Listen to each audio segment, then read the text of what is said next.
Ia sepatutnya menjadikan dia lebih terbuka pada perubahan. Bukan takut mencuba, bukan nak rasa selesa pada takut yang ada sekarang, dan bukan nak keras kepala sebab nak pertahankan diri sendiri, tapi dia ready untuk dibentuk dan sentiasa sedia untuk diperbaiki. Dia tegas tapi bukan agresif.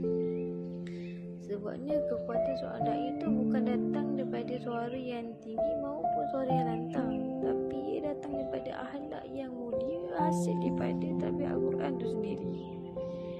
Ia sentiasa menjaga peribadi yang proaktif dalam perkara manfaat, bukan menunggu arahan, tapi bergerak kerana faham dan bukan sebab disuruh.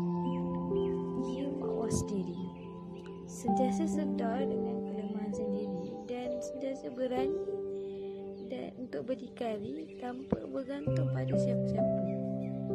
Ia mandiri, mampu bangun sendiri dan mengurus kehidupan sendiri dengan lebih baik.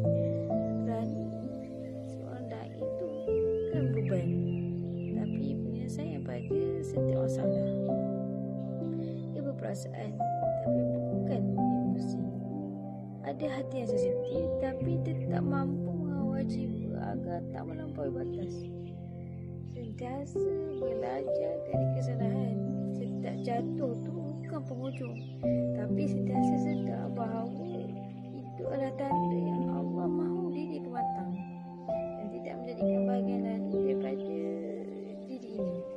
Kerana diri ini bukan diri yang dulu, tapi adalah diri yang sedang berjalan menuju redha Allah untuk akhirnya tetap ikhlas dan